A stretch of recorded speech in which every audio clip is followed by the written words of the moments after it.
Negros, indios nativos somos los verdaderos israelitas. ¿Esto dónde lo dice según el Esto dice en la Biblia. Show that Puerto Ricans love America, but that ain't reality. Police attack was planned beforehand. Only white cops were assigned. Then our only recourse is to defend ourselves. We tried to move people onto the sidewalk, but the police were all out for blood. Another series of protests was staged by thousands of students, parents, and the Brown Berets. In June 1968, the group that had become known as the East LA 13 was released on bail.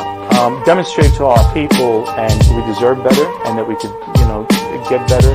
I don't think there's ever been a time when we need more of the spirit of the young lords than today. I guess we had no fear. We just did what we think, what we thought at the time was the right thing to do.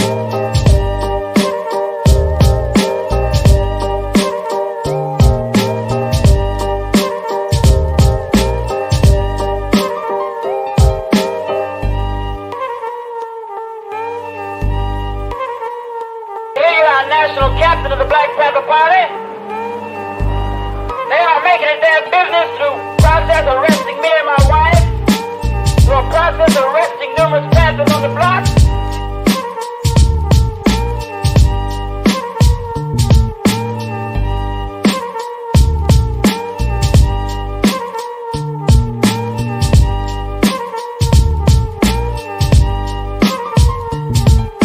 Police just went in and started beating them viciously.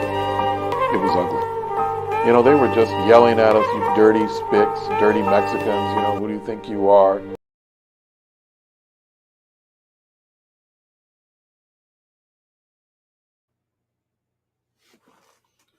Shalom Israel, Cuba Le Raza, right here another night, holding it down for Priest and Officer Kazak Yad.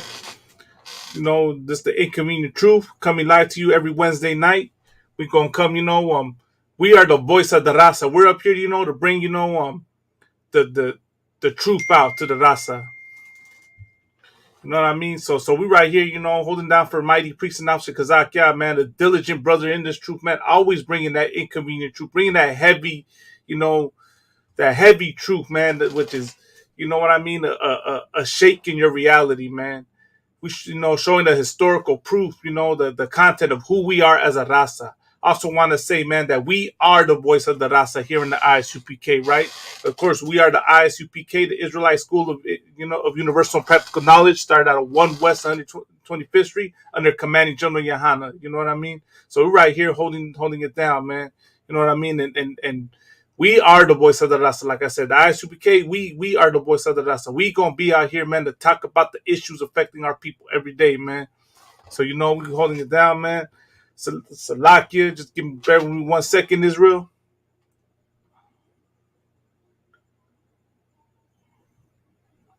Bear with me 1 second.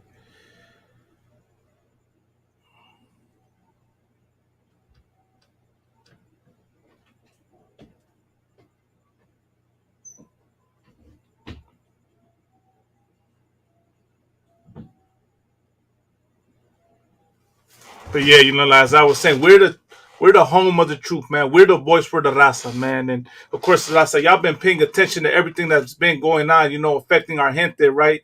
You see that you had that situation with Tiger, you know what I mean, where he made that disrespectful video. I know it was such a heavy topic that it drew, divides. You know what I mean? It split. It turned brother against brother, man. Like there was Raza that agreed, with it being disrespectful, and there were others that didn't, that thought it was just a joke and you shouldn't take it that serious. But here's the point to that, man. And I know, a lot of people are going to say this is old news and we shouldn't even talk about this anymore. But I do want to mention something, man. In the spirit of brotherhood, ¿sabes qué? If a brother tells you that something you're doing is offensive to him, you should, not do that again, man. You should hear that brother out, right? The Bible talks about that. The spirit of brotherhood that Christ taught told you that, if you had an issue with your brother, you go to him and him alone. You go to him and him alone, and if he hears you, thou hast gained a brother. You know what I mean? So what's that saying, right? Saying that if your brother comes up to you and says that you offended him, you shouldn't be in your pride and try to, deny or disregard what he's telling you. you should listen to that carnal. You should listen to him and apologize. You should be like, you know what, sabes que dispensa, carnal. I didn't mean to say that. I didn't mean to offend you. You know what I mean? I didn't mean to say that. So we as a people, man, like that whole situation with Tiger, man, like you know, I know a lot of people didn't you know, like accept his apology, but I will give Tiger this, man. At least he took the video down, right?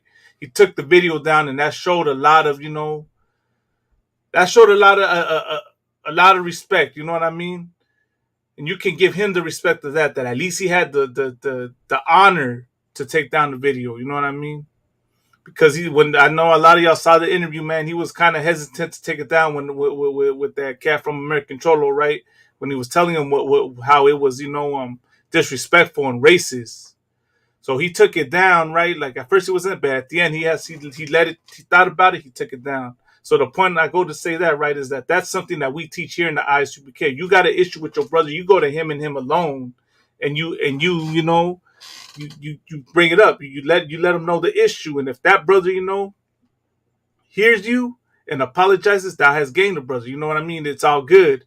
But of course, if the brother doesn't hear you, right, and tries to, you know, not agree with you, think that, you know, what you did isn't that big of a deal, you can take him to counsel, and basically, you know, like that's the only thing I could say, man, is all these cats in the world that you know, out there talking, you know, low key, they're watching our videos, man. They're watching our classes when we teach brotherhood and everything.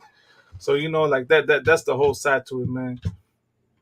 So yeah, we're gonna start it out, man. We're gonna start out today. We're gonna break it down. Let me bring out that precept real quick. You know what I mean? We're gonna talk about, you know, like I said, this was, you know, you could say, you know, like this is what we talk about here in the ISUPK under Commanding General Yahana. When you gotta, instead of, you know, like that's the whole thing. Like we're so quick in these streets, right, to go and you know, go harm another brother. You know what I mean? If the brother says something disrespectful to you, if a carnal says something out of line to you, right, you're quick to take it to the streets. You're quick to go to violence, man, and go murder that brother. You know what I mean? A simple misunderstanding turns into a whole gang beef, right? A simple misunderstanding turns into a lifelong hatred, years and years of generational hatred towards one another. And the reason why that is because that you know, black and brown men, we have been raised effeminate in this kingdom, right? We have been stripped of our masculinity. We have not been, you know, a lot of us have been raised up without our fathers. Right, our father's locked up in jail. Our father's deported back in Mexico, or he's in, you know, jammed up in some way. You know what I mean? Or your father grew up without a father, and he couldn't teach you how to be masculine. You know what I mean? So what happens is you got, you know, you get raised. A lot of these men have been raised by their mothers, so they become effeminate, and you know that you see that spirit among sisters, right? When another sister says something insulting to that sister, she's quick to put hands on that sister. When you get in the argument, you know, growing up as a child, you know, you said something disrespectful to your mother. What she do? She slapped you across the face. She put hands on you, right? Because that's an emotional reaction, right? When you get angry, you black out and want to put your hands and harm somebody. That's, you know, you reacting based off emotion and not thinking logically, man. And our women, right, have been taught, you know, women are emotional by nature.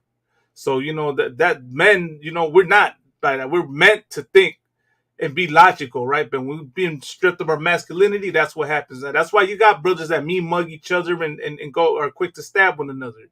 That's why, you know, you got, you know, a brother writes over, you know, something simple as in the streets, man. When it comes to the art of graffiti, you write over another writer's name, right, accidentally.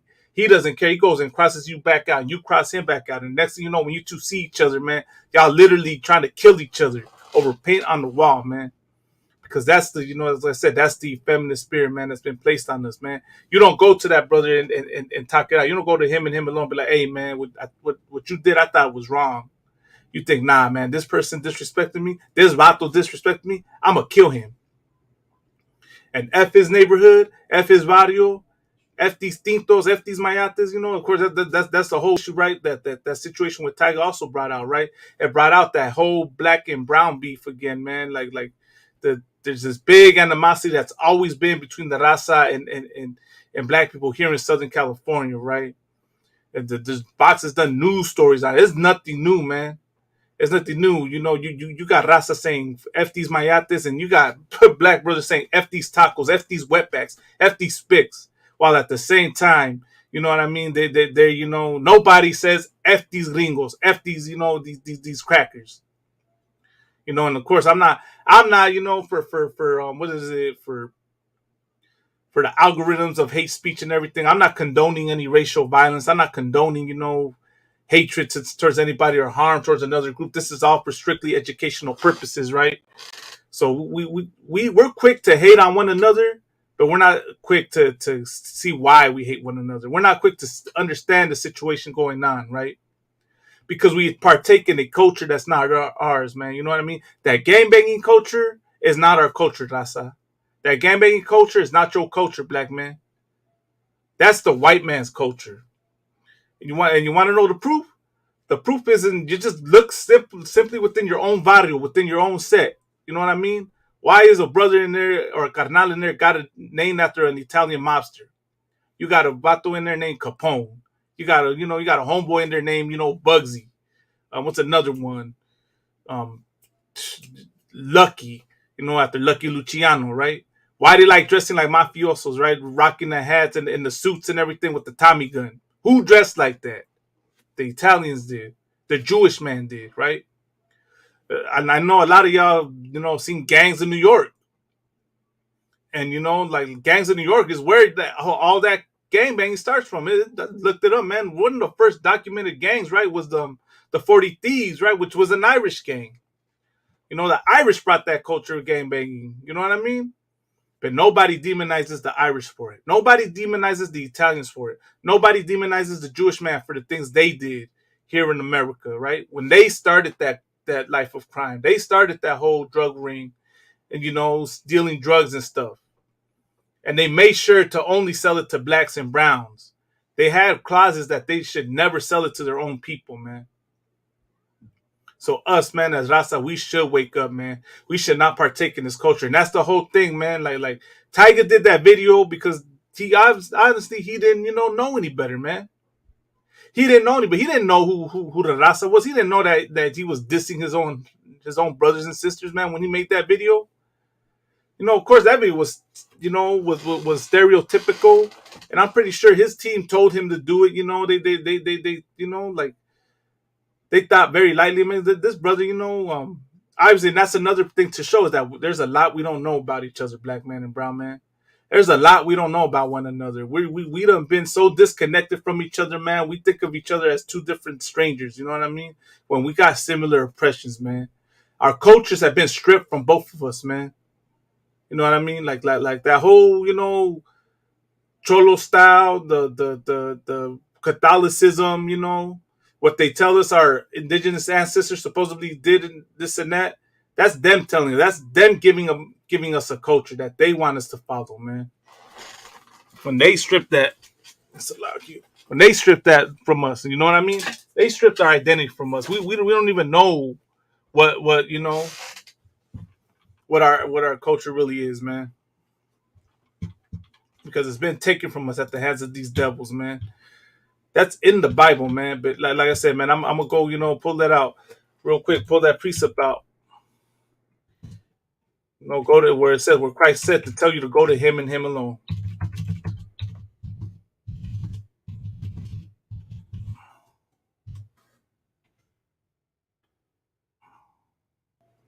You know, that Christ was the ultimate, you know, brother, man, that taught, like, you know, taught true brotherhood, man. Where he came, right, he taught the ultimate revolutionary act, which was, you know, carnalismo. That's what was gonna end the issues for our people, man. Well, let me go to the KJV, you know, let me go to this Bible app real quick, man. We're gonna bring it out.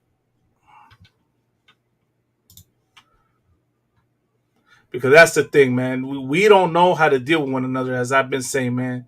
Because we don't know how to deal with one another is why our street vendors get assaulted, man. It's why there's black on black crime. Why there's brown on brown crime. Why there's gang violence. Why there's black versus brown crime, right? because we don't know, we don't have that code of conduct, man. The ultimate reason why that is because we are Christians, man. Because best believe, what religion you think these gang members have, man? They got, well, no, because Officer Kazak always brings it out every time, man. Every time he always brings out that, these vatos got, the Virgin Mary tattooed on one arm, and on the other arm they got, Aztec Mexica tattoos, man.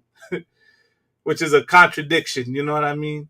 But that comes to the whole, having that Virgin Mary, having, supposed that white Jesus tattooed on you, having that cross on you shows that you're a Christian, man. This is what we say in the ISUPK, man. Like, is outside of here, man, we're the only, if anything, man, we're the only home of the truth, man. Outside of here, man, it's just another form of Christianity. You fake Israelite groups, you're still Christians, man. As much as you want to deny being a Christian, as much as you want to claim that you're against the Christian church, you're no different, man. You're no different than the Christian church. You're all the same, man. And up here in the ISUPK, man, we truly follow Christ. That's how you know this is where you're supposed to be, man. When people ask for a scripture, man, we can bring the scripture out where it says, you shall know my disciples by their works, by, the way we love one another. Up in here, the true brotherhood and sisterhood we practice in here is the proof that this is who truly follows Christ, man. That this is the one body you're supposed to be in. You look at everything else outside, man, and you look at how it is in here. And then you'll understand and see, man, that this is where it is, where it's at. So I know a lot of fakers that's gonna hurt your feelings and everything, and you're gonna get offended. But I'm only telling you, the truth, which ironically you find inconvenient, man. It's just the truth. You're still a Christian if you're not in here, man. So I'm gonna bring this precept out, man, real quick.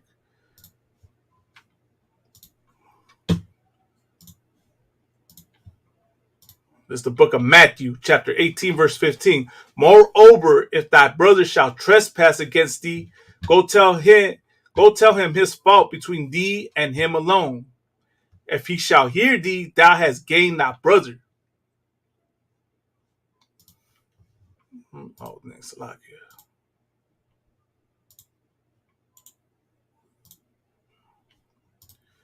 See, if he shall hear, thou hast gained thy brother, right? So that's the thing, man. You're supposed to go to him and him alone, man. And from there, if he hears thee, you shall gain him, man. You know what I mean?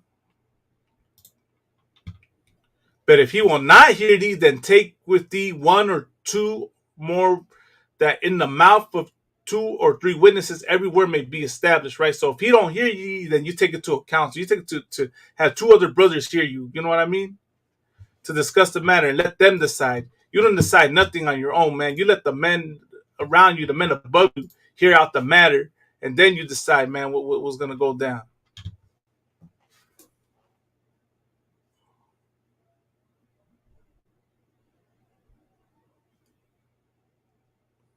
You know what I mean? So that's the whole thing. Salak, bear with me, Rasa. 1 second, man. I'll have you.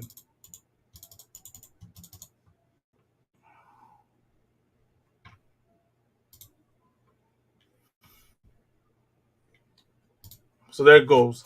If he will not hear thee, right, then take with thee 1 or 2 or more that in the mouth for 2 or 3 witnesses, every word may be established, right? They're going to hear every word out, man, right? And then, right, the next part, if he shall neglect to hear them, tell it unto the church. So now you take it to the council, right? But if he neglect to hear the church, let him be unto thee as a heathen man and a publican, right? So now, right now, you have the issue with your brother.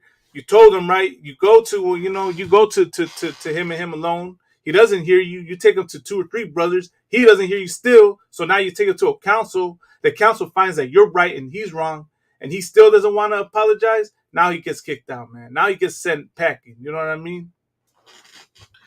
That's how it was handled back in the day, man. That's how we're supposed to be handling it now, man. Instead of, trying to harm a brother, man. Instead of trying to put our hands on a brother, we're supposed to handle it like that. So that's to show you that that's something we didn't grow up with, man. We grew up that if a brother offends you, right, you're supposed to harm him. You're supposed to put your hands on him, man. Not accept no apology, nothing, man. So that right there, man, we should, we should wake up, man, and learn. That's what we mean by carnalismo is what's gonna fix us, man. Right? Because I know a lot of y'all don't rock with the Israelite, with us being Israelites. A lot of you don't agree or believe that. So no sweat. We have to let our light shine. So the brotherhood and sisterhood we demonstrating here that we teach is what's gonna fix those issues, man.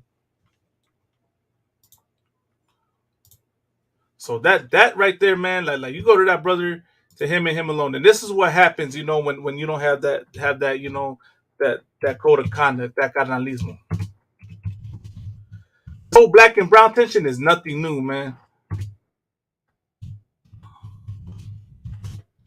It's been happening since, man, for the longest.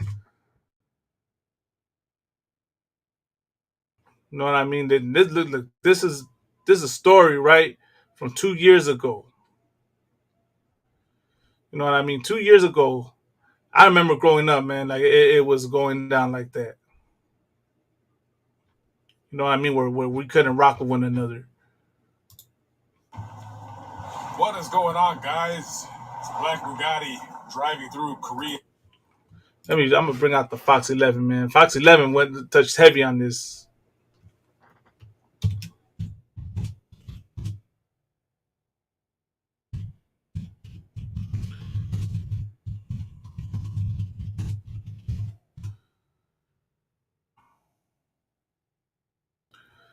Just 1 second. Because that's the thing. This has been going on, man. This has been going on for the longest here in LA, man. 2 gang members were sentenced today for killing. You know what I mean? And today, let me say this, man. Like today, it's been, because of social media, right? During my time when I was younger, social media wasn't a big thing, right? But now because of social media, you're seeing a lot of stuff being out there. And what social media has been capturing, right, is when black people attack the raza, right? When black people attack the street vendors. But it's always been, this tension with one another. Here's a story from Fox 11, right? Or so like, I don't know if it's Fox 11, but this is a story that happened a while back.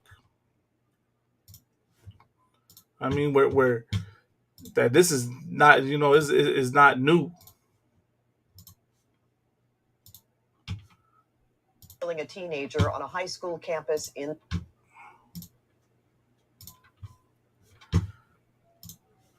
the Valley. CBS News Randy. 2 gang members were sentenced today for killing a teenager on a high school campus in the Valley. CBS News Randy Page shows us what happened in the Van Nuys courtroom. Anthony and Michael Carpio sat expressionless in court today while Judge Martin Herskovitz prepared to sentence them after they were found guilty of second-degree murder. Their victim, 18-year-old Kevin Oriana, was stabbed to death on April 24, 2013, when he was confronted by the 2 gang members on the grounds of Cleveland High School in Reseda. Before sentencing, so like it is a different story, but you know what? Since this is showing something, that I talked about earlier, we're gonna continue playing it. Pronounced, prosecutor Scott Marcus read an impact statement written by the victim's family, while Judge Herskovitz watched photos provided by Oriana's parents. As a parent, we plan to dance at their wedding, celebrate a promotion, look forward to possible grandchildren. The last thought we would ever have is that we would have to plan their funeral. Judge Herskovitz said Kevin Oriana was playing handball at the high school when the 2 gang members accosted him. All he was doing. The judge then sentenced the 2 brothers to 16 years to life. The Carpio brothers will not be eligible for parole until the year 2028, and by then, both of them will be in their early 30s. In Van Nuys, Randy Page, CBS 2 News. So that was an example of, black on brown violence, right? Killer Andrew Romero. That was brown on brown violence right there is what went down right there, man. You know what I mean? And that was, too younger. They were young kids, right? But that's, no one knows why they had the issue, right? You know what I mean? They got sentenced to life in prison, but, like what that comes to show, right? Like another scripture, right? That proves, because that's another thing, right? We always say that in the book of, that the curses in the book of Deuteronomy apply to us, right? And there, right there, you had an incident right there that proved it, right? I mean, that's not the story I was looking for. That was a story, right, of two brothers in Long Beach that attacked a kid. You know what I mean? Stabbed that. Killing a teenager on a high school campus in the Valley. CBS 2's Randy Page shows us what happened in the Van Nuys courtroom. Anthony and Michael Carpio sat. And then these brothers, like they got that extreme hatred for their brother they murdered. They didn't even they didn't even show any remorse, right? But I'm trying to find the story. This is, like I said, the Black and Mexican conflict is nothing new, man.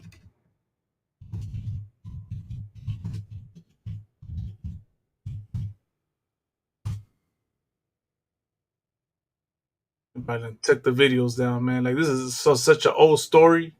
But as I said, man, like it's you know what I mean? This has been happening. And today, right, we catch it, all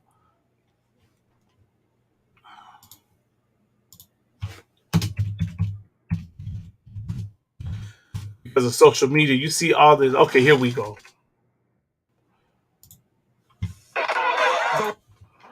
There's the video I want. This is the one I was looking for right here.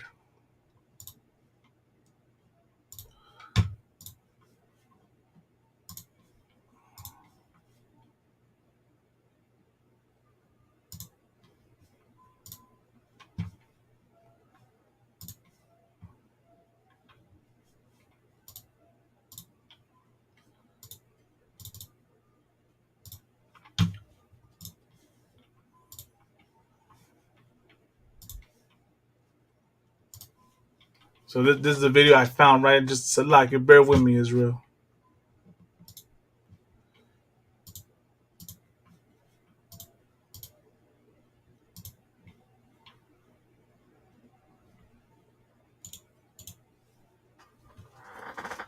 There we go. Okay, Khan, okay, Mosai, we got Officer Kazak on the show. Go, Salaki, I don't want to try my best to hold it down for you, sir. Salaki, can't hear you too good, I don't want. All right, can you hear me now? Khan, sir. Okay, Khan. Salaki, I was having issues with this camera since last night, but no sweat, already. There's your video right there too. Khan, sir. I don't know if you remember this, right? Like this was a story that I saw in the news when I was, in high school, and this was showing the black and brown beef in Compton. So I was just, like that. That's what I was elaborating on. I don't know what topics you wanted to go on tonight. I don't want. It's all good. It's all good. Sounds good. Right now, that whole black and brown is an important topic to talk about, especially when you got the brothers in the world kind of going back and forth with different topics, where black brothers and Hispanic brothers are not meeting eye to eye with some of the things that are being said, some of the things that are being published. Right. Take a look at some of the music videos and some of the interviews and things that are going on, podcasts, and we see it all around. We see how different points of views between people are causing conflict within our neighborhoods, black and brown.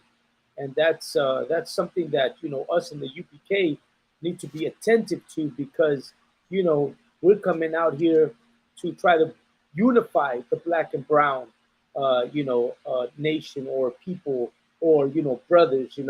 We are all one in the ISUPK, black and brown. But when you go out of the UPK, you understand that they see it different. They see it as two different people, two different nationalities, two different cultures, even though we understand and we know now that we are all one single culture, but they don't view it that way.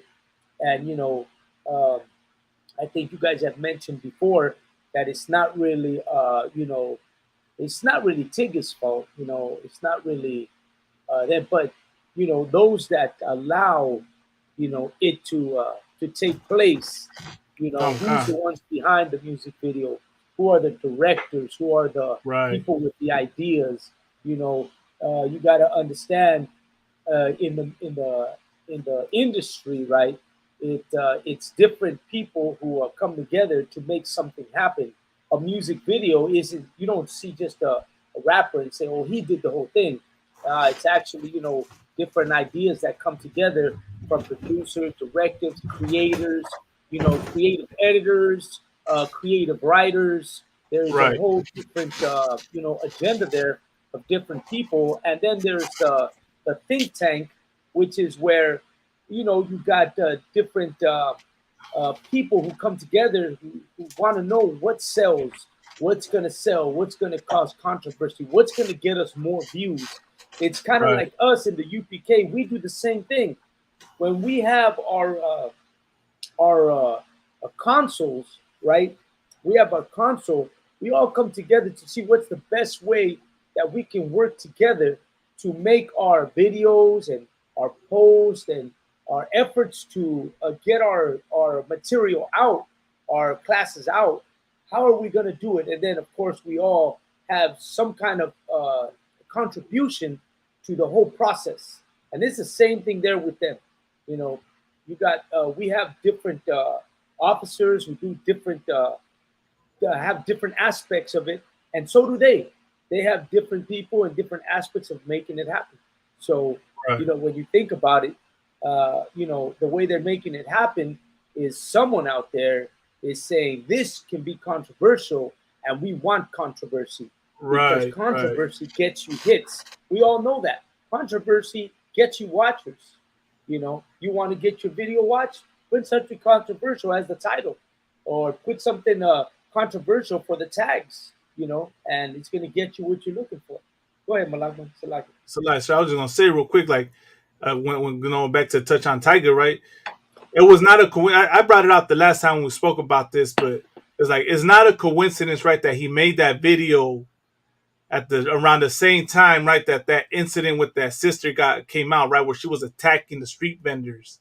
You got to ask yourself, right, he knows the majority of his fan base is Raza. Mm-hmm. So you know what I mean? So as you said, right, they're going after the controversy because he said it in that interview that he grew up with the Raza. He grew up with Mexicans, so he knows them, you know what I mean?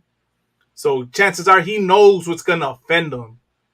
And I wouldn't be surprised if he did that to make that spark that controversy, to become relevant, to get more people to view his video and to get, how do you say it? What's that saying? Any publicity is good publicity. All so that's publicity is good publicity. Or yeah, Comic-Con. So so I wouldn't be surprised. So that's my take on it, out of one. But yeah, he was reluctant to take the video down, but at the end he took it down. Right. No, and absolutely, like you say, you're dealing with people that know exactly what's going on, and how to do it. For example, out here in LA, we got Too Short. Right. Too Short, when Too Short does a concert, right? When Too Short does a concert, or DJ Quick. When DJ Quick does a concert in LA, all Mexicans show up. Like the whole goddamn Mexican neighborhood is going to see DJ Quick, or they're going to go see Too Short. They're probably like in Hispanic clubs, right out in the Southgate, Long Beach area. Right. They always perform because they know that Mexicans love to go see Snoop Dogg, Easy, Too Short, right? DJ Quick, those are rappers that get a lot of support from the Raza. Like we support them a lot. We love that. Like I love DJ Quick. Like I'm gonna be drinking. I'll hear some banda. I'll hear some norteño. I'll throw in some DJ Quick. Some old school Quick. Some Too Short. You know what I mean? Some Tupac. Some Ice Cube. You know what I mean? This is all Raza like that. In our cars, we bump that. We bump Mexican music, and we bump our West Coast rap music. We love that. To us, it's it's part of our culture. You're not gonna go hang out with a Mexican, right, and not hear that lineup. It's in rotation on our phones, on our radio, in our car, on our MP3s. It's on rotation. It's what we play because Right. because we love the West Coast rap music. Out here, it's something that we've always liked. You know what I mean? And like at work, I'm at work, and at work we're hearing some banda, we're hearing some norteño, some Ramon Ayala. You know what I mean? Some Antonio Aguilar. You know, we're hearing some Chalino Sanchez, absolutely. Some Saul Vieira, and then you're hearing some Tupac, and then you're hearing some DJ Quick. And let me tell you, I knew Saul Vieira personally, and Saul Vieira was a huge fan. El Gavilacio was a huge fan, man, like super fan of Tupac. Like he wouldn't bump Mexican music, he'd bump in his truck, he'd bump a Tupac. That was his go-to right there, Tupac. And that's because he's from Paramount, Long Beach, Linwood, Norwalk, Southgate, Inglewood. You know what I'm saying? I'm naming all the cities where that's what we bump. That's us right there. That's our go-to. You know what I'm saying? That's what we do. You know what I mean? And if you talk about Hispanic brothers, we go all across the board. Rock en español, right? Oldies, right? Rap, Mexican music, like on our radio, on our playlist, man, we go through everything, like we're gonna have the party going all night long. Like we that DJ that has everything to play. You know what I'm saying? Go ahead, Malamo. So like like what you bringing out is heavy. I don't want I remember look at all the punk rockers, all the metalheads, right? It's all raza. You see them cats rocking, they're rocking their long hair, rocking the what is it, docks, the boots, the jean jackets, like the way we look in the ISUPK. You know what I mean? That's how the spirit bear witness. You know what I mean? What they call rockeros in español. Right. So you know what I mean? So like, I don't want. Are you able to see me on the screen? Con, I see you. Oh, and let me see. I got Oscar War here too. Go ahead, Oscar War. I got you. Yeah, there we go. Salakia. So now we got Oscar War. It started off just with Malakma, and now we're all on it. Join in. So yeah, so when you think about it, we go all up across the board, man. Latinos in LA, Hispanics in LA, man. You talk about, oh no, they're racist. We can't be racist, man, because we love the music, we love the culture. It's part of our culture in LA. The LA culture is like that. We listen to everything. And when you talk about rap music, like I said, that's definitely on rotation on all of us, no matter where we're at. We're going to play that in our cars, in our homes, at our parties, at our quinceañeras, at the weddings. It's something you got to have, rap music. So when you talk about Hispanics being racist, how can we be racist? Right. When that culture is so embedded into us, that's so into it. And that's why I'm going to say this. I seen that there was an issue with that American Cholo using the word nigger. Right. Yeah, right. He used the word nigger. He said something about nigger, but of course it was taken out of context from some devil, some white boy who said that he said nigger, but he didn't tell him why he had said the word. And so then you hear a lot of black brothers that were going to go down to Power 106 today to complain because this brother American Cholo used the word nigger, and now they're going to go complain. But let me tell you something. They're saying, oh, because he's racist because he used that word. Brother, we're not racist. We use the word nigger because that's just a word that Mexicans, because they hang around so many black brothers, because we grew up together, because we're so close, it's just like, that's just the way some people talk. Some people use the word nigger freely. We call each other. I'll call my Mexican brother my nigger. Oh, nigga. And where did we pick it up? We picked it up from our black brothers calling us niggas. And then we called each other niggas. And it's just a word that we use. And a lot of black brothers do not find it offensive when a Mexican says the word nigger. To them, it's just another Mexican using the word nigger. Because to them, a lot of us are niggas. Because we grew up together. We go through the same problems, the same issues. And a lot of Hispanic brothers are like, man, we don't need to be using that word. We should call each other that. That's disrespectful and it's not our culture. Well, everybody has the right to an opinion.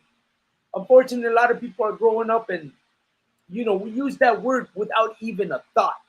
Like, we ain't using that word to offend. We're using that word because it's just like part of your language. It's kind of like using the word wait. ¿Qué onda, güey? Or no mames güey. Right? These are words that just come to you. It's like I'm not trying to call you wait. It's just like, damn, it's natural. I use that word because it's just something that just comes out. And then you think about it, damn, did I just call my brother an ass, a donkey? No, man, I just called you wait because that's the word we use, wait. Like if you're Mexican, you use the word wait. That's just the way it is. And way is an ass. And Mexicans don't take it offense. We're not like, oh, you called me an ass. No, we're just like, oh, ¿qué onda, güey? Oh, nada, todo bien. We're just like responding to it as it's part of our vocabulary. And that's the way the word nigga is to a lot of Hispanics. It's just part of the vocabulary because you grew up like that. Right. You know what I'm saying? Go ahead. Anybody want to jump in? Where do you want to go, sir?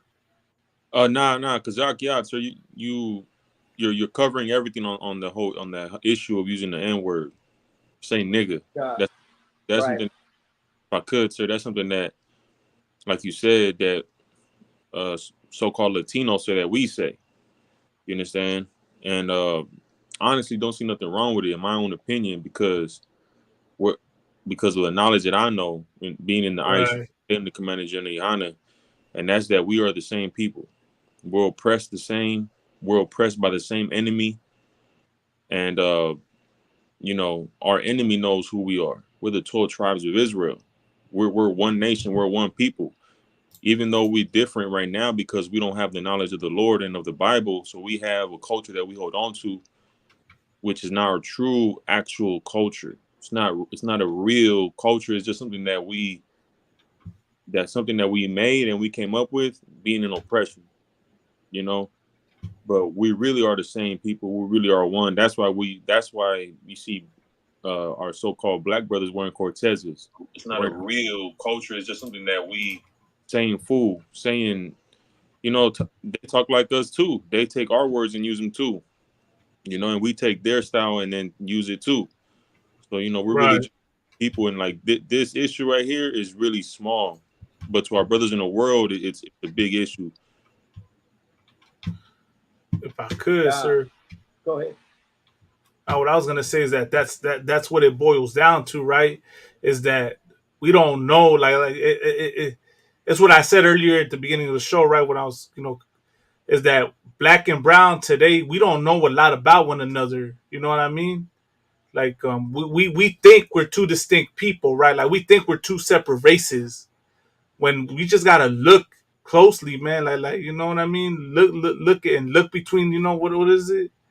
Just look at the bigger picture, man. Look at what we suffer, man, and look at how we're living in this place. And the thing is that a lot of people, like, cats don't even know that the word nigga is in the Bible. You know what I mean? That, what is in that scripture, nobody even knows what the word nigga means. Like, you know what I mean? Where it comes from. Like, all we can associate it with is what the white man call our black brothers and sisters, right? When they call them, the derogatory word, and of course, like, I don't know, for hate speech purposes, I can't, won't say it, but that word, right, it is, has that whole, that heavy animosity to it, right? That history of hatred from Esau. And, like, Esau did that purposely, being the subtle beast that he is, because little did you know that word is in the Bible, that, Christ's disciples were called niggas, right? That were called niger, which means black, which the word just means black. And then at the end of the day, like, we think that black is a race, when black is not a race. Black is a color. Black is a condition. In the Bible, right? Black being, cursed. You know what I mean? And when you look at the conditions that both black and brown people are, that's why we say so-called. You know what I mean? So-called black. You know, so-called, Hispanic, so-called Native American Indian. Because these are all derogatory terms placed on us, right? When they really describe our living condition. You know what I mean?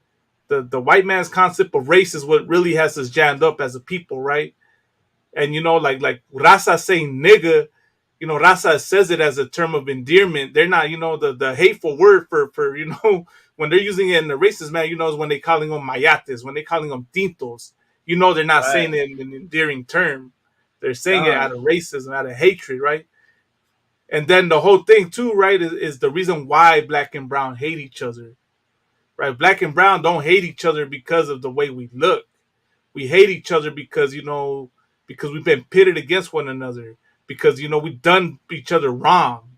You know what I mean?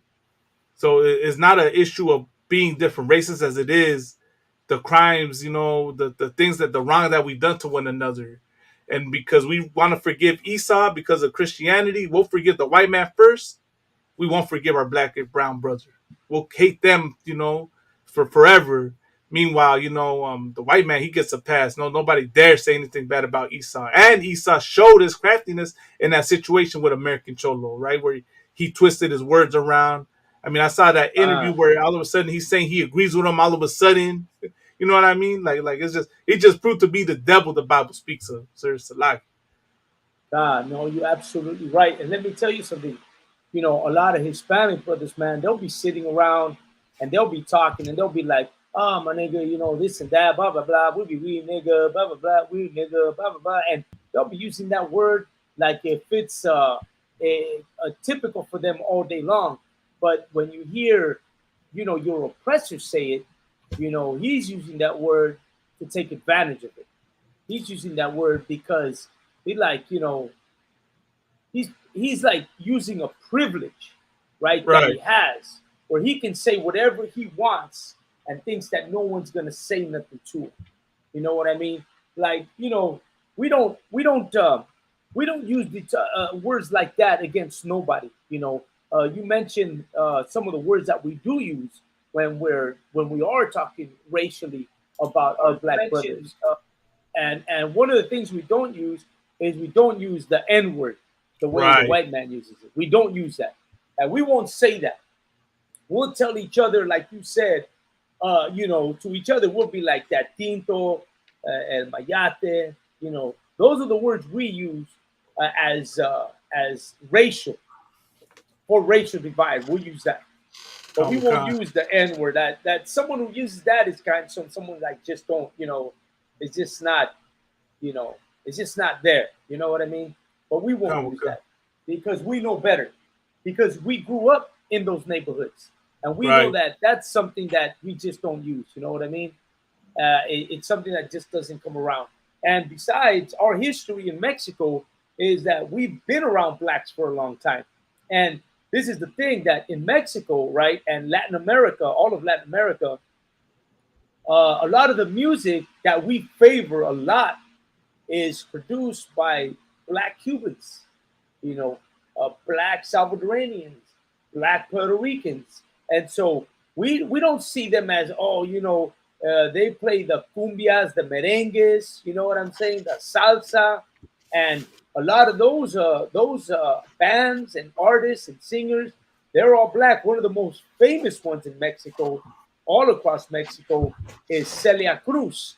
Right. And Celia Cruz is like, she's known as the queen of salsa or cumbia or merengue. She's like the queen of that. And so she gets a lot of love in Mexico. Forever, she's always been, and she's a black woman. La Morena, La Negrita, another one is back in the 60s and the 50s, Perez Prado. Perez Prado, another great artist from Cuba, another black man, you know what I'm saying? And I could go on with a lot of artists that were black that came to the forefront, and people love them for what they are. People don't see them with a color line; they see them because of what they are. And that music is not like, oh, that's ghetto music. No, that's everybody's music. People love that music, and it's been around so long, and it's something that we understand that is part of our culture. So if the Right. music is part of our culture, then so is the artists and the singers and the black brothers and sisters that produce it. They are also part of our culture. You know what I mean? Right. So we embrace the cultures of music, especially music in Mexico, man. Music is a big part of our culture. Music's the big part of our culture. That's why we embrace so many different types of different types of music, because it's already in us, you know, to love everything from, you know, banda, mariachi, norteño, huapango, right? You know, you name it. You know, we love the whole you know, threads of it, of everything, you know. And the black brothers and sisters who produced also in those days, well, they're just part of the music. In Mexico, they didn't do what Elvis did out here, where he heard the music, loved it, and stole it, you know, Right. for the black man. They didn't do that out there. Out there, they were like, oh, wow, that's a great song. And they played it and they got it. And whoever did it, it didn't matter. They continued doing it because they considered them great artists. Out here, you know, they consider great artists and then they steal it and then they make themselves the great artists. Mexico's not like that. Mexico has respected the musical art form in every country and every culture that's out there. What we call different cultures, right? Every culture, whether it be the Puerto Ricanos, the Cubanos, Dominicanos, you know, all the music that's played is something that you know that we find as part of our culture too. So we have a lot of respect for the black brothers and sisters. And what happens is America has taught us to hate each other. We don't bring that hate from over there. The European mentality and the European point of view and perspective is what makes us hate each other. Mexico has the same problem today. They got a European, a Eurocentric type of perspective in Mexico, and that makes us hate our own indigenous people. You see the soap operas, the novelas, all European look, all Eurocentric is what they have out there. Everybody's got to be Eurocentric with blonde hair and light skin. Same thing as America, no different. We're still seeing the same thing. When the black sisters go through out here trying to make themselves white, so do the Hispanic sisters in Mexico and Latin America go through the same thing, trying to make themselves European, the European look. They don't want to have black hair. They don't want to have black eyes. They don't want to have dark skin. They want to be a lighter shade of brown because they want to fit into the European culture. Go ahead, Malaka. Okay. Now, it's a lie, sir. That, you know, like as you know, like I'm looking at everything going on every day out of one, like all these situations, right? And it just proves the scriptures more and more. You know what I mean? And it proves more and more how we're Israelites, right? Because what did Christ say? What did he tell the Sadducees and the Pharisees? He told them, "Ye are of your father the devil, and the lust of your father ye will do." Right? So now, when you look at the way all these, you know, brothers and sisters are acting right in the world, right, especially Christian pastors and all our supposed leaders, you can tell that we're the same people, because all the hatred that they show right there, they're doing the lust of their father, and you know, being the devil. And the devil, we know that the white man is you know, the hombre blanco, Ringo, he's the oppressor, is the devil the Bible speaks of, and they want to be like him, so they do his lust, and his lust is to hate on us. His lust is to make a mockery of us and make us a joke to everybody. You know what I mean? And then at the same time, right? When you talk about, you know, literally the lust of your father, right? You know, and him being your father, you want to be like your daddy, right? Because Christ basically was telling him, you want to be like your daddy, the Romans, you know, we want to, you know, they want to be like their daddy, the Amalek, the white man, painting their hair blonde and dyeing their skin white. Like literally, that's the scripture right there coming to life in front of, you know, in front of us, man, as you know, as these situations take place. So it's just heavy to me, Adawan, and it's just heavy that you dropping that, you know what I mean, that you're seeing the Bible like take place right in front of you. Don, and you know, for us, it's easy to see because we're in the truth. Now, I understand a lot of brothers and sisters that aren't in the truth, a lot of people in the world, they can't see the way we see things. And I don't know who I was talking to. Maybe I was talking to you the other day of a concept that I have of why people are like this. And it's because my theory, I have a theory about it, is because of the education that we've had throughout all of our generations, right? Right. It's something that's been passed on, where we've been educated by our own families to think a certain way, and it begins with the religion, because religion starts at your house, right? That's where religion starts. Religion starts at your house. Education starts at the school, right? Racism starts on the street. You know what I'm saying? Right. So for Hispanic brothers, when you're at home, you're being educated in religion, and that is either the Christian or the Catholic religion. And the reason why you're educated that way is because your grandma educated your mom, who educated you, or your father and your grandfather likewise did the same. And then your great grandma educated your grandma, who then educated your mom, educated you in that religion. And it's been passed on so deeply that, you know, your mom is teaching you about the saints. And it's not only something you're taught, but it's something you visually see. You know, if you understand what visuals do, a visual concept helps you engrave that image into your mind. When you do visual concepts, they engrave it into the mind. Always, the last thing you see is what you remember the most. So when you go into your mom's kitchen and you're seeing all the statues and all the saints, or you go into her living room and you see the pictures and the crosses, and you know, she has a Bible, but she never opens it. You know, you never see your mom reading the Bible, ever. Who's ever seen their mom read a Bible? Who's ever seen their mom sit at the table and open the Bible and read it? You've never seen that. Not your dad, not your mom, not your aunt. None of them read it. They open it for a little bit, read about 2 or 3 lines, and then close it up. And there is your Bible study right there. Then you go to church, and at the Christian church, the pastor stands there. You know, he's going to do a whole sermon, not based on the precept of the Bible, but based on a story that he's telling you. And then he'll tell you to read a few precepts, and bam, there's your Bible study. Your Bible classes seem to be the same Bible classes over and over and over again.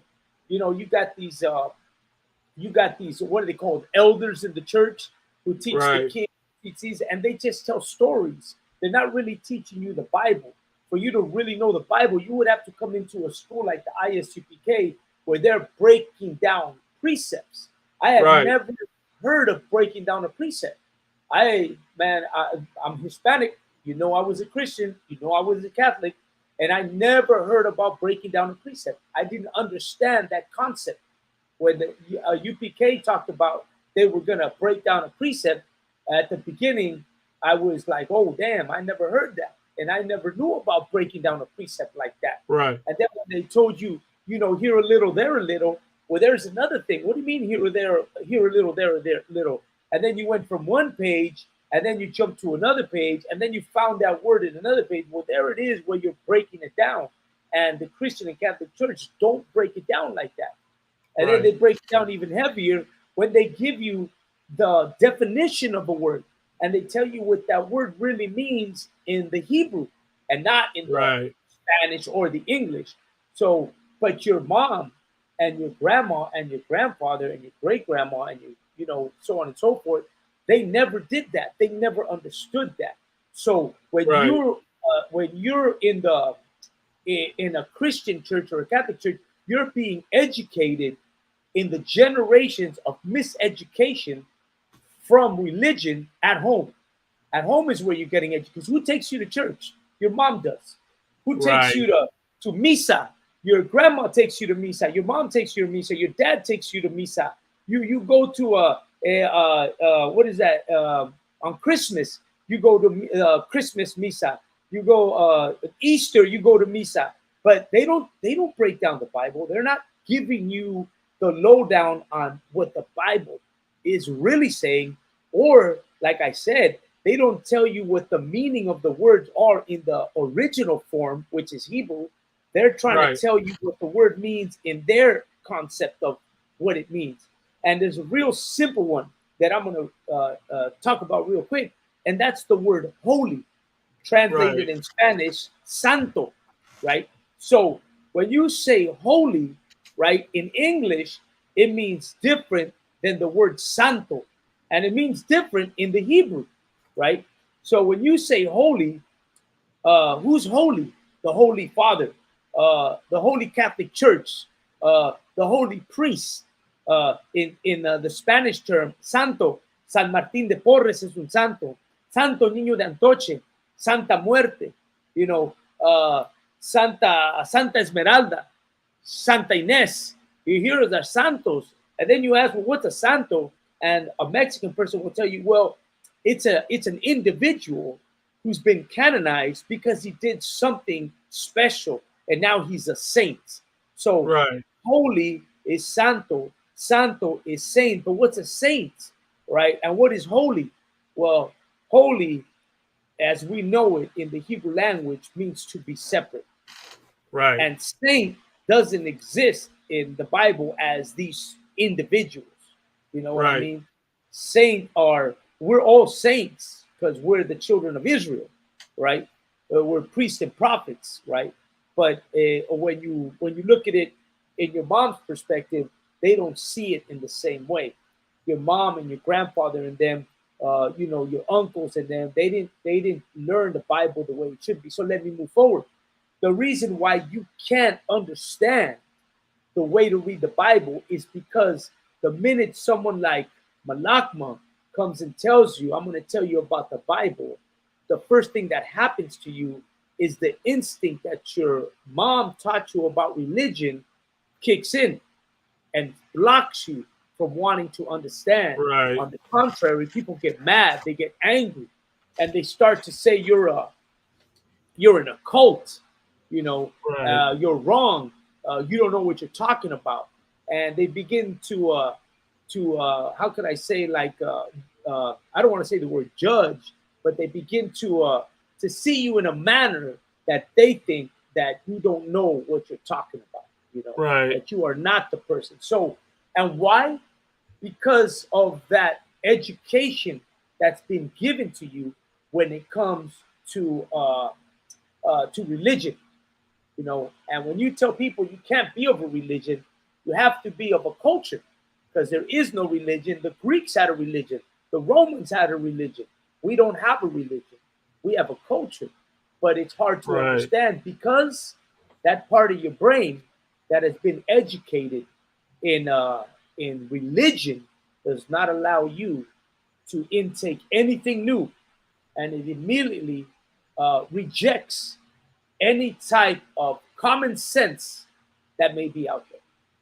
It won't even let you think for yourself. There is no common sense.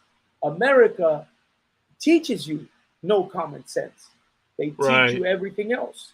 So let's say I'm talking about religion at home and how you're educated in miseducation of religion. So then you go to school. What does school teach you? Well, school's teaching you the lies that are from an education system, an American Institute of Education, where they taught you Christopher Columbus discovered America, but it was a lie. They taught you they said blacks, right? They were trying to say blacks came here as workers. No, they came here as slaves. Now they're telling you LGBT, homosexuality, and these things is normal. You know, non-binary. Well, here's another miseducation. And just the way we've been miseducated, your children will begin to be miseducated. And by the second or third generation, this non-binary, you don't have a sex, you can be whatever you want, will become common knowledge. And they will then be normal to be whatever that is. They'll take it as normal. And if somebody tries to tell them that it's not right, they will immediately reject it. Why? because it's already third, fourth generation, and they've already been educated into believing that. And that's what happened to us.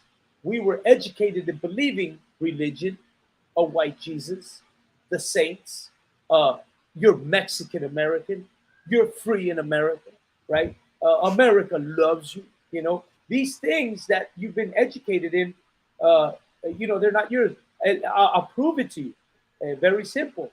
In 1965, right, blacks thought they were free because of emancipation, right? During the 1700s, the freedom of blacks, and now you're free. And what is that? 10 acres and a mule, whatever it was, you know, all that. Native American Indians, and we're free now. You know, you weren't free, but in your mind, you were like, well, at least we're not slaves no more. At least we're not on our plantation no more. At least now we're free. People still think that way. But in 1965, black and Hispanic, no, and let me add, black and Hispanics still went and fought World War I, World War II, Vietnam, and Korea. They went and fought for what? For freedom. And they believed they were coming back, and they believed, yeah, we fought for the freedom of our people. They came back pumped up, right? And talking about freedom, because we fought in these wars, World War II, Vietnam, Korea, and black and Hispanics, Native Indians, we fought for the freedom of America. So we're free. But yet in 1965 and 64 and 66, you had to go out into the streets of America and rally and protest for equal rights, social justice. Why were you doing that if you just murdered and killed supposedly enemies who were threatening your freedom? But you got back to realize that the real people that were threatening your freedom are still threatening your freedom. And now you have to come together and march for equal rights, civil rights, because you thought you had freedoms that you never had. And you were living a lie all this time thinking, we're free because shit, I joined the Army, the Navy, the Marines, and I fought for the freedom of America. But whose freedom did you really fight for? Well, not you, but your uncle, your dad, your brothers, your sister, your older brothers, right? Who did they fight for? Your grandfather? Who did they go to war and come back sick from Agent Orange, or from radiation poisoning, or from post-traumatic stress disorder, right? Or from losing a limb, or from coming back hooked on heroin, from fighting a war that you thought, that they thought was for their freedom, and it was never for their freedom. It was for the freedom of a nation that doesn't see you equal to them. And you're educated in the school system. You're educated to think that. You're educated to think that you live in a nation where you're actually learning for your own freedom and how to be free. But then why were you marching for freedom and equal rights, civil rights in 65, when supposedly you were free in 1776 or who knows when? And you fought in these wars. Your people died in World War II, died in Vietnam, Korea, Afghanistan, Pakistan, but yet you're still not free. And to this day, you're still not free because the prison system is overwhelmed by black and Hispanics. Right. Black and Hispanics are being murdered on the streets of America by a police department who doesn't see you equal to their to your counterpart, right? And who's your counterpart? Well, the same people that run this nation. They have a privilege that you don't have. And that's your education system. Religion at home, education at school, and now racism on the streets of America. And what's the racism? Is everything we learn from the hate that is being spilled onto the streets, onto our kids from other nations. Instead of living together in our same neighborhoods, even though we live house to house, black, Hispanic, black, Hispanic, black, black, Hispanic, Hispanic, and we share the same streets, we go at each other, kill each other, hate each other, and all because we're educated in a nation that does not love black, Hispanic, or Native. Right. Go ahead, Malakia. Salakia. Nah. Hey, I don't want man. This your show. I don't want, so you can go ahead and get down, do your thing. But not Salaki. I don't want, just real quick. It's heavy that you say that, right? Because it's like the indoctrination is one thing, man. And that whole history, right? Like you said, the resistance that brothers and sisters have towards us. You know what I mean? When we tell them you're an Israelite, and they just look at us like we're the most evilest people in the world, man. Like, what they tell us. They also tell us we're committing indigenous erasure, right? That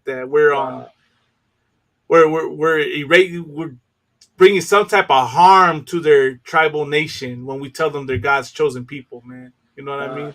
And the only way to respond and break it down is, okay, well, if you're saying me calling you an Israelite is indigenous erasure, well, then you're basically saying if I call you a Native American, that's indigenous erasure. You know what I mean? Because the only thing I'm giving you is I'm just giving you your racial identity as a people.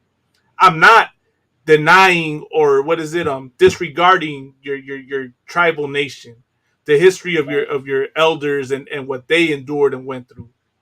But we all agree, for some odd reason, indigenous people from the north to the south, right? We all say we're one people. We're one people on this land, and we don't even realize why we're saying it. We're saying it because spiritually we know we're one people. Spiritually we know we're a race of people, but we don't know what that race is unless you come in here, man. You know what I mean? Unless you come in here in the ISUPK, we're giving you that race. That racial identity, because Native American Indian is not your racial identity, right? You're Native Italian, right? You're a native of Americo Vespucci because that's where the name comes from, right? From Americo Vespucci.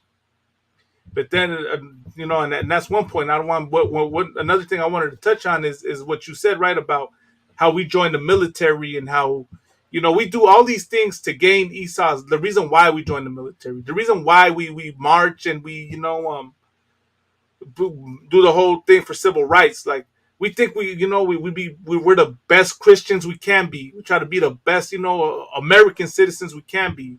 And the reason why we do it, right? We do it to gain the love of Esau, to gain the love of these gringos, right? So, like, what's that saying about the definition of insanity? That insanity is doing the same thing over and over again. Over and over again, exactly. And that's what's happened to us. We've been stricken with insanity, right? What's one of the curses in Deuteronomy? That we'd be stricken down with madness and blindness. Right. I believe is what it is. Well, that's what it is, man. That's the proof, because we constantly, over and over and over again, we try to win Esau's love, not realizing that we're suffering from insanity doing that. You know what I mean? We done sacrifice limbs, our lives, our homelands, our families. You know what I mean? We'll sacrifice the love for one another to love this devil. And it's not getting us any results, man. Only thing we're getting from this devil is more hatred. And he just laughs at us and looks at us like a joke. You know what I mean? Because we don't have the will to stand up and be like and stop loving them and start telling them the hell with you. You know what I mean? I'll stay on you stay on your end, I'll stay on my end. We can't even find it in our hearts to say we hate you to the white man. You know what I mean? We're looked at so evil for saying that, and that's the insanity, the astonishment, the madness and the blindness, because we can't see that this nation hates us as a people, man. We don't want to see it. Salaki, sir. So I'll give you absolutely right. No, you're absolutely right. What you're talking about is absolutely right. That's why sometimes, even though we sound like we may be what they call racist, in reality, we make sense with what we're talking about, because you have to stop for a moment and know that if you're living in a wicked world, then what is this wicked world, really doing? And the only way you can really start deciphering it is that when you start to really, look at what's going on. Everybody knows, like, there's so many conspiracy theories in America. What's that cat's name? Alex Jones. Alex Jones was a cat who was talking about conspiracy theories over and over and over again. And a lot of us thought, man, this guy's crazy, man. You used to smoke weed and you believe everything. Then you started realizing, no, this cat's crazy. But if you really start to look at what he was talking about, you begin to realize that his craziness is making sense. Right. The only thing is that it's making sense when you start to think about that. All that he was saying was actually talking about us. When he was saying there was going to be concentration camps in America, and they were gonna, start packing people in private prisons. That's what he talked about, right? Private prisons, and that they made what I remember him saying. Alex Jones was saying they're making fences for people, can't get out. The way the fences are made, they're being made for people can't get out. And he was saying they're gonna start putting, bundling people up in here. He was taking pictures. He said they were making them close to train tracks because that's where they were going to start shipping people out. And then you were thinking, this guy is crazy. But then you start thinking, wait a minute. Maybe he's not so crazy. Maybe the only thing crazy about him is that him saying that it's going to happen to everybody. But it didn't happen to everybody. Actually, if you really take a look at what he said, it happened to Hispanic people. We were the ones who ended up in those private prisons he was talking about. We were the ones who ended up in the privatized prison system. We ended up being herded up into these places and our families being separated. The concentration camps of America that he was talking about that were coming are already here. But we're the ones in them. Hispanic brothers and sisters who are coming from the border to America, and they're being grabbed as in mass numbers and being thrown into these detention centers is what they were. And he was talking about it as if he knew what he was talking about. But he failed to say, all these are going to happen to Hispanic brothers. All this is going to happen to Mexican people, to Latin American people. That's who these are for. He knew what he was talking about. He just didn't say it was going to be for us. He left out a very important part. He left out the part where he should have said, these places are being built for Latinos who are coming as immigrants to America, and these concentration camps that Alex Jones was talking about, these detention centers, these private prisons, these places that were supposed to be Auschwitz all over again, were, but for Hispanic people, because they're not doing that to the Ukrainians. The Ukrainians are being put in that place. They're not finding themselves in these detention centers. We are. Hispanic brothers are. Their families aren't being separated. Us Hispanic brothers are. We're being separated. They're not being murdered in the street. We're being murdered in the street. Alex Jones talked about that they were going to militarize the police. Remember? He was like, they're going to militarize the police. They're getting special weapons, this and that. Well, you're absolutely right. They did. He said they're going to use it to come against the American people.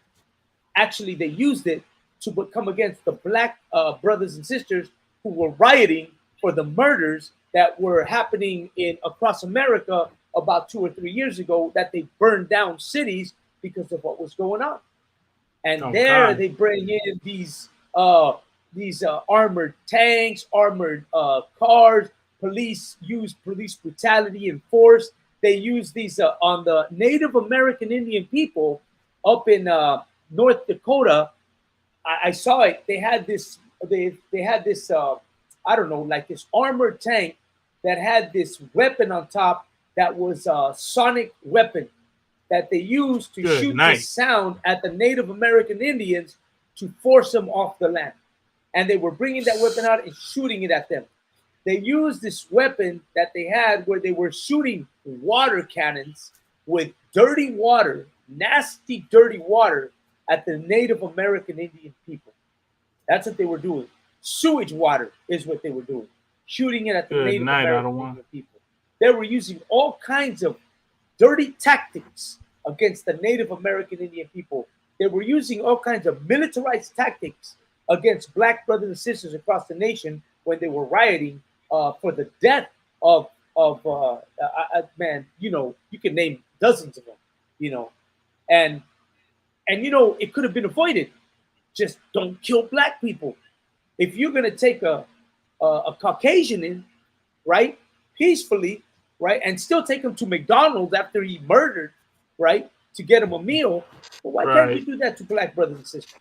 Why can't you help black people and, you know, put your hands up, put your hands behind your back, you know, cuff them up and take them in without beating them, without torturing them, without murdering them on the streets of America?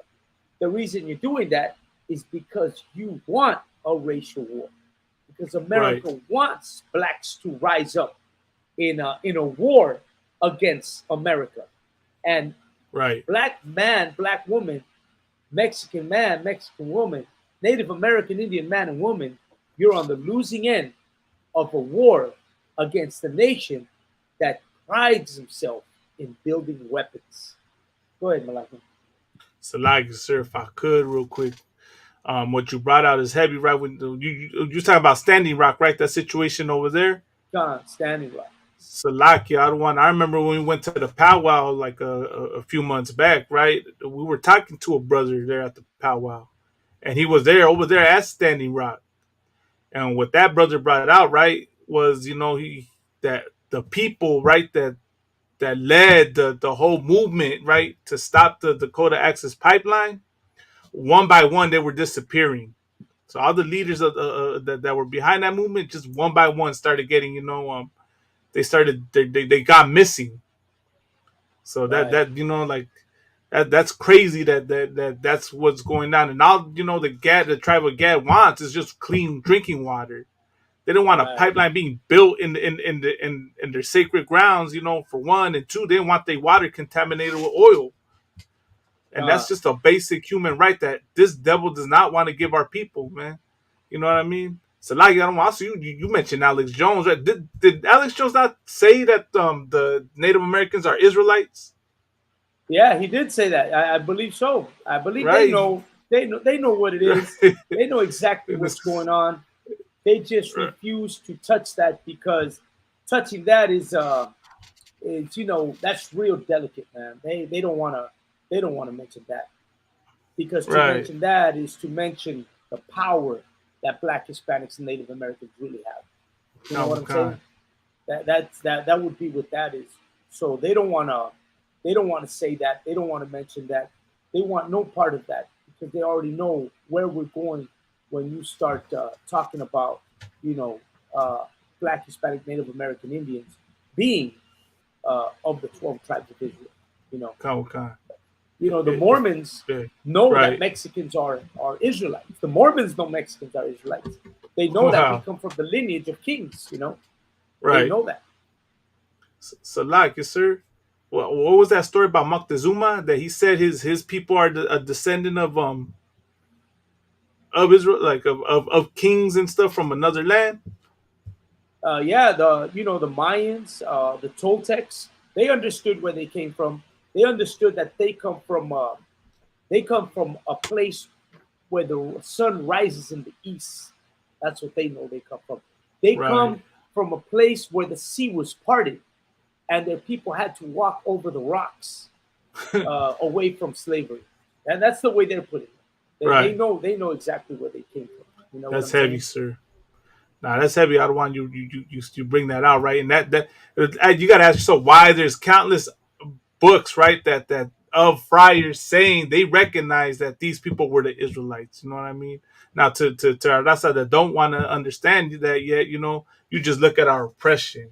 Our oppression is documented in Deuteronomy 28. As I touched earlier, you know, I was bringing out the black and brown beef, right, and the brown on brown crime. You know what I mean? Like, that's in Deuteronomy 28, where it says the man that is tender among you, his eyes shall be evil towards his brother. You know what I mean? So, like, everything that's happening to us, right? Like, it's in the Bible. These plays right now, the monkeypox, right, going on right now, that's in the Bible. You know what I mean? Right. Done. So like what's tripping me out. I don't want not to sidebar too much, sir. Just wanted to say this about the monkeypox, right? What's a trip is that the monkeypox is related to smallpox. And smallpox was used on our ancestors, you know what I mean, as a biological warfare tactic, right? So that they won't say it fully, but you know that's why they purposely, you know what I mean? And then these devils, right? Like we know today, right, that monkeypox can spread through sexual contact. Back then, you know, you ask yourself why these Spaniards and conquistadors had smallpox, because they were probably doing nasty stuff on that trip over here. They were doing nasty stuff to our people. You know what I mean? Right. So you know, when you think about it, they did that to us, and now the Lord is bringing it back to them. Right. Right. And He's bringing it back to the wicked of this country, right? Because you know that whole man. Straight up, right? That whole LGBT is a wicked thing, right? And now they're finding themselves, you know, paying for that, and you know they're gonna. Well, I heard they're gonna lock down San Francisco because of the spread of this monkeypox. You know, right? And when you think about it, that's the Lord sending plagues. You know, that's biblical. You know, you're in the end of the. We are walking on the threshold of the end of times. And when we say times, we're talking about America is running on borrowed time.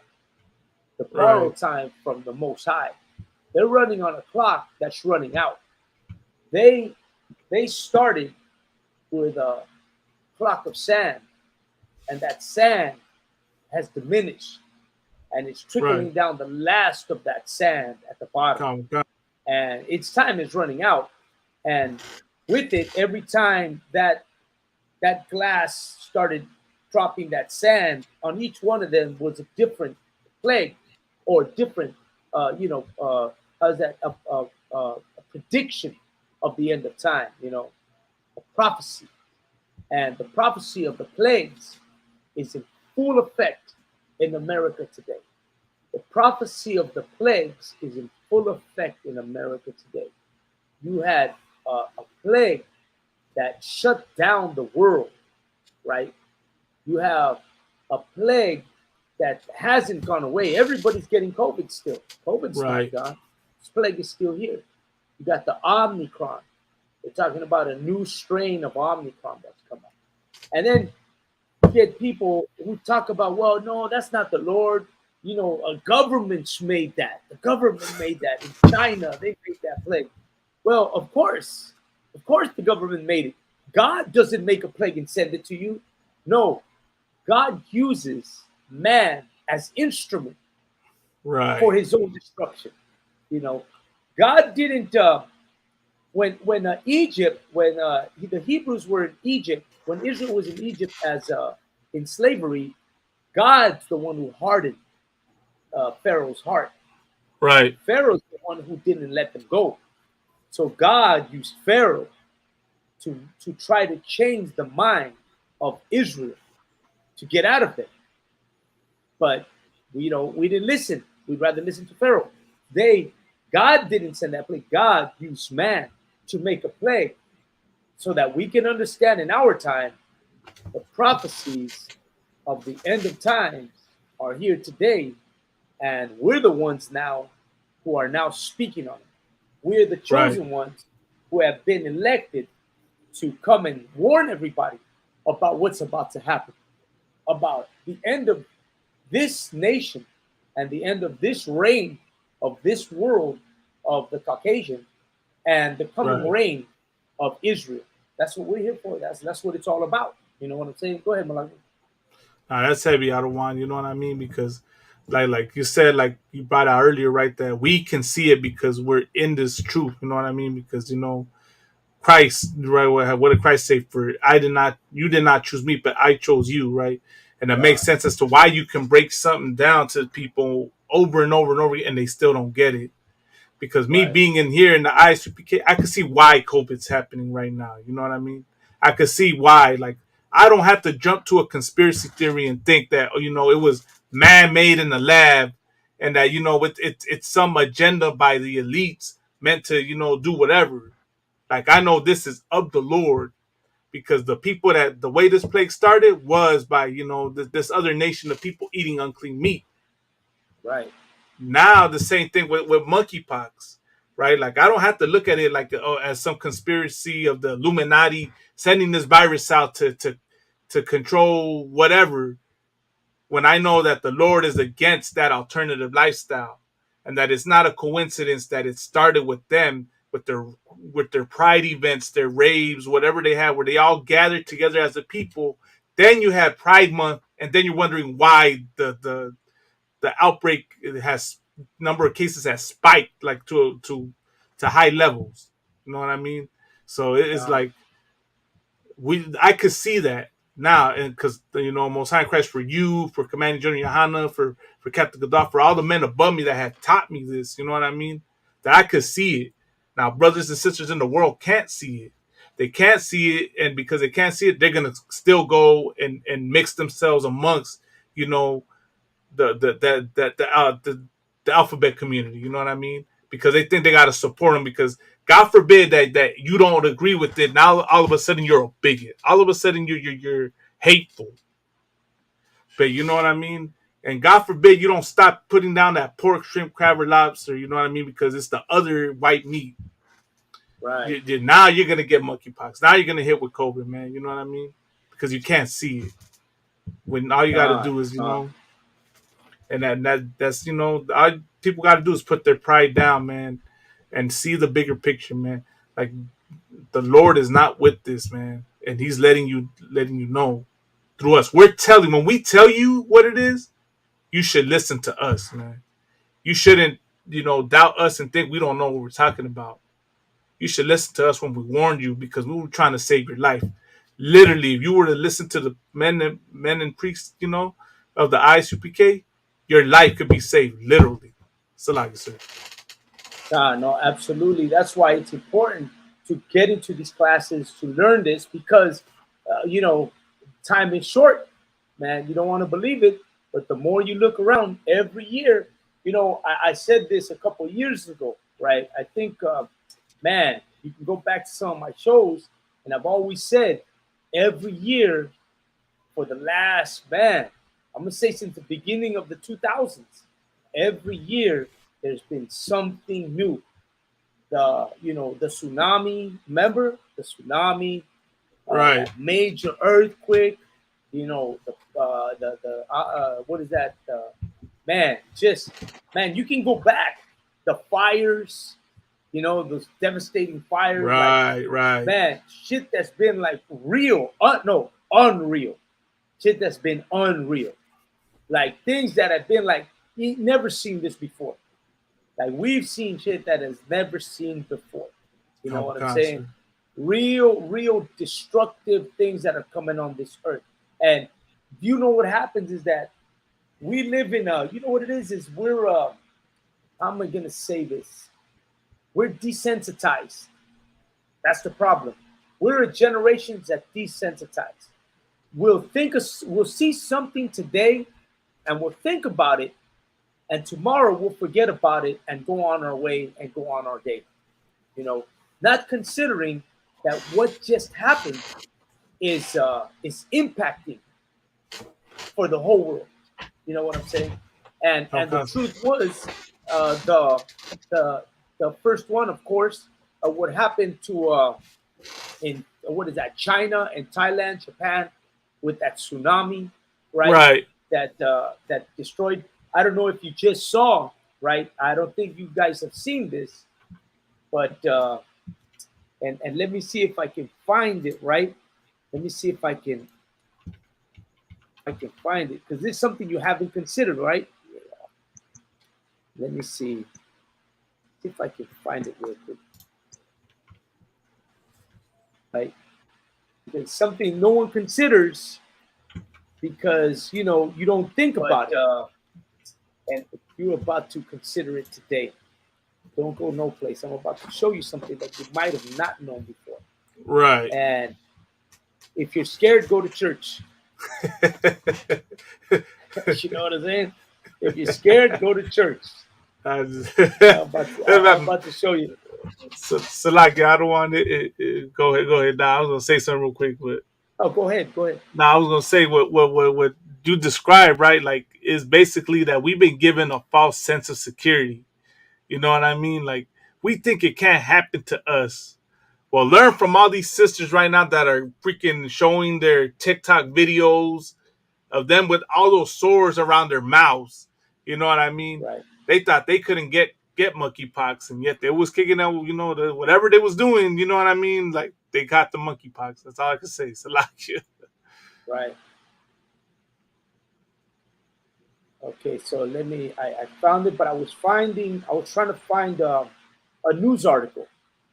I was trying to find a news article that I read about, right, but I couldn't find it. But let me get this here real quick, just to let you know, it's actually a news article that came out, and it's about that incident that happened in the tsunami, right? Remember that tsunami? The earthquake that hit was of a magnitude that was like, I don't know, ridiculous, right? 9 point something, or some shit like that. It was like ridiculous. Well, people think that that's over, right? Most people think, well, the earthquake happened, whoop-de-woo. It came, it went, and we survived it, and it's a new day, and we don't think of anything else because, once again, you're trained and you're desensitized from really thinking about what is going on, right? You really you're drawn away from the reality of your world.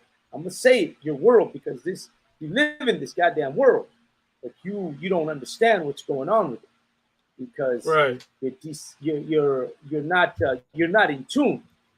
You're in tune with the next rap artist. You're in tune with shit like that. You're not in tune with what's going on in the world today. And I just want to, before I continue, I want to show you this. And I was trying to find the news article, and I could probably find it, but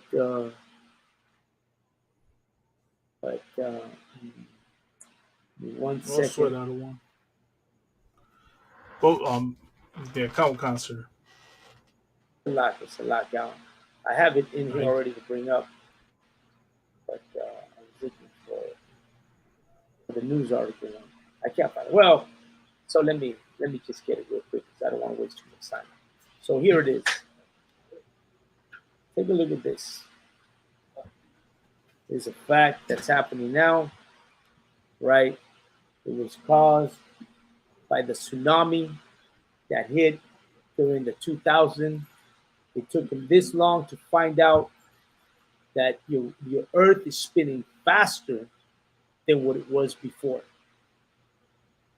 It's now moving at a quicker rate than it was before, due to the tsunami tilting the world on its axis a little more than what it was before, because the earthquake was so strong that it actually moved the Earth to its side a little bit. You know what I mean? And then what happened was that, and this is what I read because I sat there and read the whole damn thing. And what happened is they're saying that since it did that, it caused the Earth to start spinning faster than what it was before.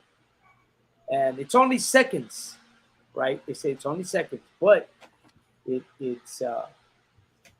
is moving faster than what it was, I don't know, 20 years ago, whatever. Well, before the goddamn tsunami happened, And it's funny because I was thinking about that, and I think there's a verse in the Bible that talks about that, that talks about the world or time going faster. I think it's biblical that time will go faster. I saw that somewhere in the Bible, but I don't want to quote it yet because I was thinking of getting it together to be able to speak about this on one of my shows, to speak about the Earth moving faster and the precept that is that goes with it, and that's why I didn't get all this prepared. But I had it. I was like, man, I wanna put this out, because it's something that may be prophetic. You know what I mean? For the future. And let me see if I can find one more thing. Okay, so yeah. But once again, the point that I'm making is that, we don't consider, what's going on. We don't consider it because we've been trained to be desensitized. Here's another one. Look, I have this one too. 2021. Imagine they knew this last year. It will be shorter than normal because the Earth is spinning faster. Scientists say, right? And this, when I read the article, it talked about the reason why they predict that it's moving faster, and it had everything to do with the earthquake that had happened. The earthquake that had happened, the tsunami in what was that? India? In India, right? So there was one also really in Japan. India. Well, it was the same one. It hit in India, but of course Japan felt it. You know what I mean? Man, it hit everywhere. I don't want to lie you. Yeah, it hit everywhere. That's how bad it was. It was so devastating that it didn't only hit India, but it hit China, it hit Japan. And wasn't that what caused what was that happened in Japan? The nuclear fucking Right. Yeah, right. The meltdown. The meltdown, absolutely. It caused the meltdown in Japan. It caused that radiation spill into the ocean, right? That it was spilling radiation radiated water into the ocean for almost 6, 7, almost a year, or I think even more. That it was spilling that water that everybody was thinking, oh, hell no, that's it, it's over. How about, this is also in the 2000s. How about that, what was that? The Shell, the oil rig out in, off of Texas. Right. Right? In the Gulf of Mexico.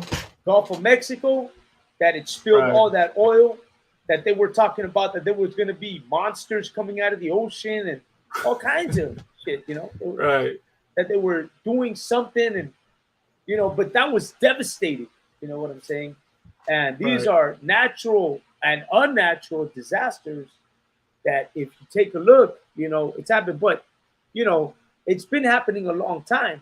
But of course, because time has been taking its toll, once again, it happens in America because America and the world is now on borrowed time and coming to its point. You know what I'm saying?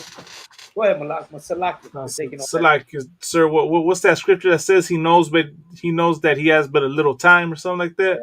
Yeah, exactly. He knows that he has but a little time. Yeah. That's why these devils are acting the way they're acting. Everything going on around us, and you're seeing how more violent Esau's getting. That's why they're shooting up the places, man, and they're marching. They stormed that Capitol. You know what I mean? Not now, Right. Let another lockdown come on, and you're gonna see how much more wilder Esau's gonna get. Let the water run out. You're gonna see how much more violent and crazier these Edomites are gonna be. These gringos are gonna be, man. You know what I mean? Because they know they have but a short time, right? Salaki, I'm gonna say this, man. It tripped me out, like, and it was a reminder of the time we're living in right now. I drove by right down the street. I was taking, my rib and to the store, and as we driving down the street, there's this I don't know what it's like, some kind of hardware store or something like that, and the store had like a banner outside hanging saying bomb shelters for sale. Wow. Wow. So they back to selling bomb shelters. Yeah, that's where they're going. That's what's going to happen to them, man. They're going to start, they're going to start trying to find a way to survive.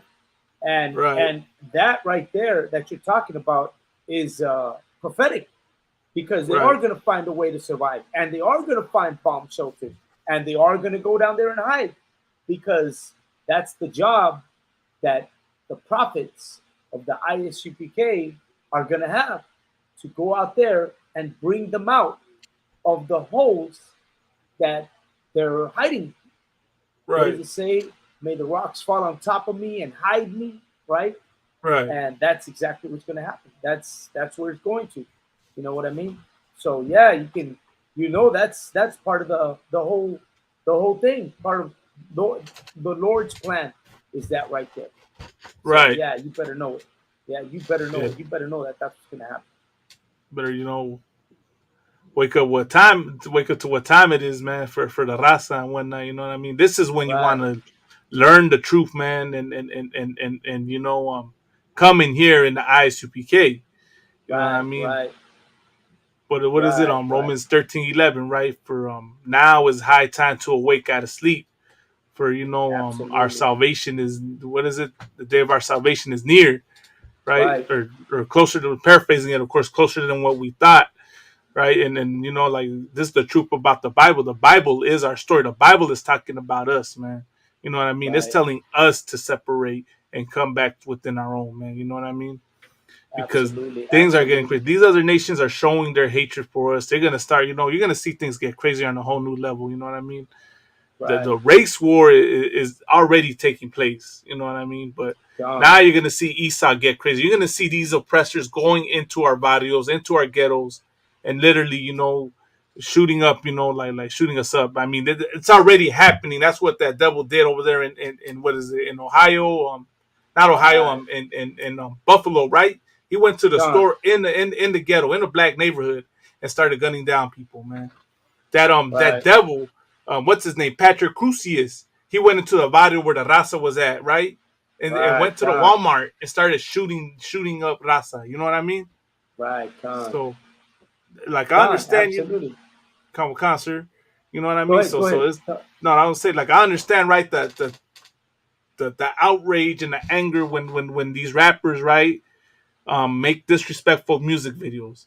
I understand the outrage and the anger when you see, our Judite brothers and sisters attack our street vendors. You know what I mean? I understand the outrage, when we show hatred to one another. You know what I mean?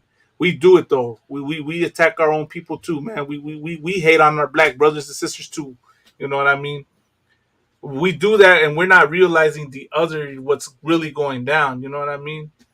Those videos and all can be disrespectful. We can bring it to attention, and they get taken down, but we got something bigger to worry about, something more life threatening. Because a music video, you know what I mean, is not gonna kill you. You know what I mean? Gone. Literally, yeah, it's not gonna literally kill you. But that white man with that gun, best believe he's going to the shooting range on his weekends, and will literally have a picture of you on the target and shoot it. Try to mark and hit you right, try to get that bullseye every time, right? What is it? Get the target every time. So like, I got a lot to learn about shooting and whatnot, but you know what I mean? He's gonna try to get that marksmanship on your face. Every weekend he's doing that. Every weekend they're buying guns and loading up their ammo. They're preparing for war. You know what I mean? Gone. Meanwhile, we over here worried about, what rappers, that are ignorant do. You know what I mean? You know I what I seen mean? So I seen a post today where I guess some brothers said they went to a shooting range and all the shooting targets were all black. Were all black pictures of black people. damn. So yeah, it's heavy. It's heavy to understand because we see all that's going on, and when you think about it, brothers like me and you are making an attempt to drop that barrier of hate between black and Hispanics. Right. And that's what we're here for. We're trying to do that. Most High in Christ for Commander General Hana and That's right. ISUPK and everybody in there who's been able to help us to understand. And now we have this job that we're trying to do, and that's bringing us together. Man, Malakbo, I'm gonna call it, man. The water for taking my show today. You know what I'm saying? Nah, It's already 11:05.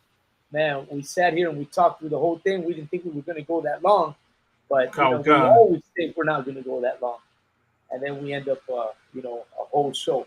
Man, the water for show today. Great class as always, man. We always have something to talk about. Always something good. Especially when we talk about, being prepared for the day of the Lord. That's really the point that we're making.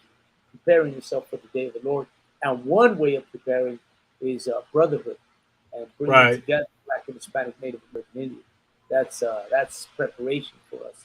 And of course, keeping the law, statutes, and commandments, and more importantly, coming into this truth, doing this work, doing these classes, and doing your part to bring together Israel. It's prophetic. It's part of the Bible. It's part of it. It's we will remember who we are in the land of our captivity. And we will call the Lord by His name. And the Lord will hear us, and then He'll come back and make us a nation once again. And that's prophetic. So if you participate in that prophecy, then yeah, you deserve a part in the kingdom, because you're doing your part to fulfill an important prophecy. The Lord's fulfilling His prophecy of destruction in a land that's learning a borrowed time. It's time we participate in our part, which is doing this work. You know what I'm saying? The water for joining us. Malakmat the water for having the class. The water for everybody for tuning in. Don't forget the Inconvenient Truth every Wednesday. Catch us also tomorrow, right, with Captain Gadahar on his show One West Radio, right, straight out of California, right after class tomorrow on ISUPK Hollywood Israelites, right. Don't forget we also got ISUPK Puerto Rico, ISUPK Mexico, and every Monday we got La Neta with all the Hispanic brothers joining in our part to bring Hispanic brothers into the street. Man, join us, support us, like and share, comment. Most importantly, participate on our shows. We appreciate everybody for watching and joining with us. Till next week, Shalom Yahweh, Shim Yahweh, brother. Shalom Aylatah, Shim Yahweh to the sisters who watch us. Most High in Christ, the water to you, Malak, for having my class. The water to you, sir. Shalom, Israel.